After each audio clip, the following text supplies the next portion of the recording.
Sometimes the world no longer needs a hero. Sometimes what it needs is a monster.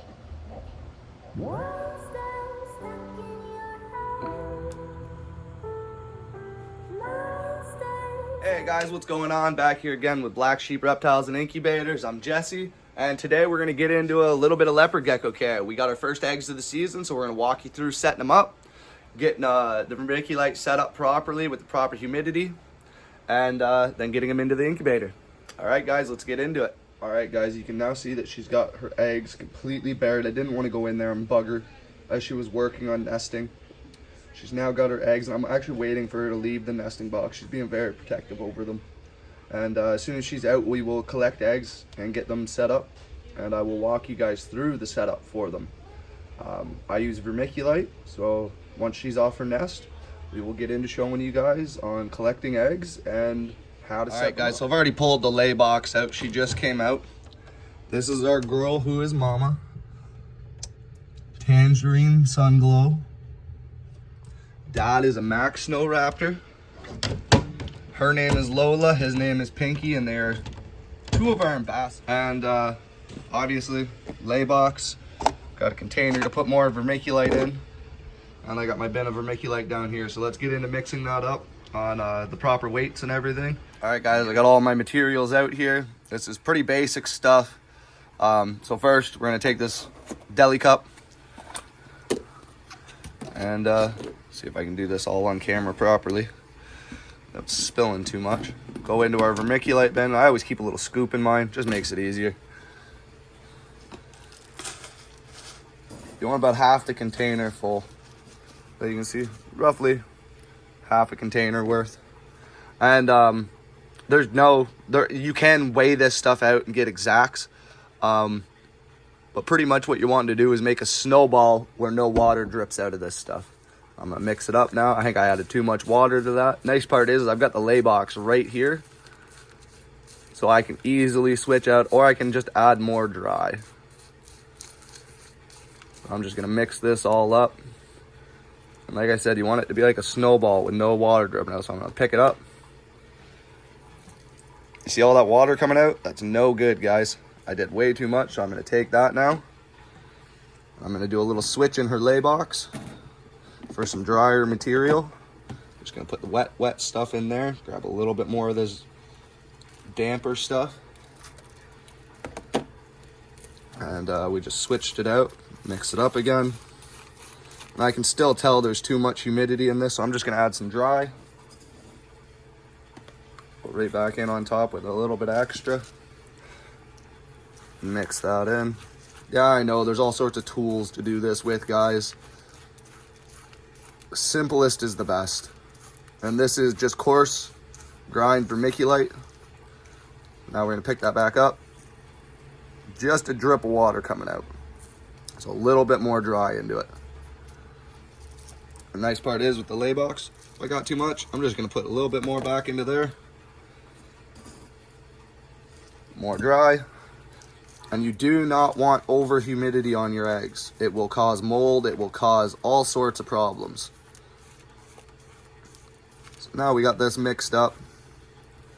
Oh, look at that. See how it's clumping together and it's not leaking out? No water running out. I'm making a nice little snowball out of it kind of thing. That's ready for eggs now.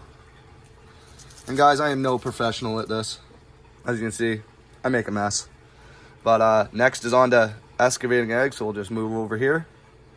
Now you guys will see that I have some video of her sitting on the eggs and burying them back up and protecting, which leopard geckos necessarily aren't so much known for. Normally they want to lay and get out of the area as fast as they can. As you can see, I'm being very gentle. I already know where the eggs are. They're right here. But you always want to be gentle excavating anything that's in your lay box, because you never know, especially if you have more than one animal. There could be other eggs that have been laid in between that you don't know about. So get a little bit closer. And if you watch right here, you'll watch eggs pop up any second here. I see them. You see that beautiful spot of white? That's one. Oh, and right beside it, side by side, she pushed them together. There's 2 eggs there. Oh, look how beautiful those eggs are. Nice and white. I see no damage.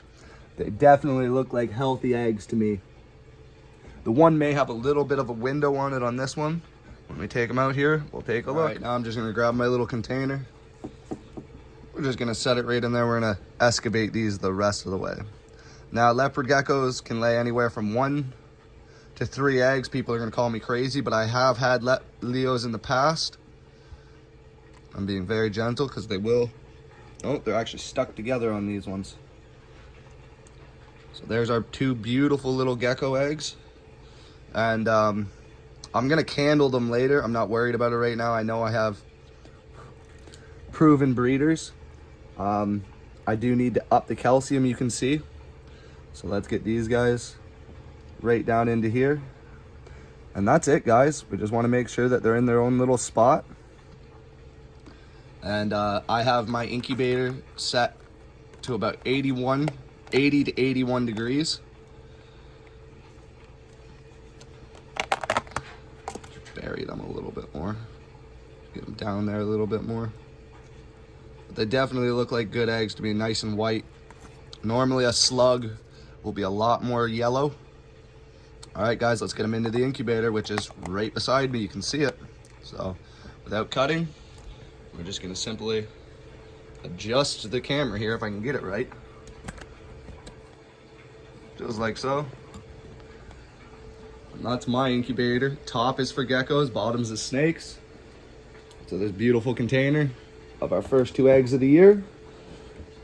Come right into here. I'm gonna put them on the middle shelf where I can see them easy through the window.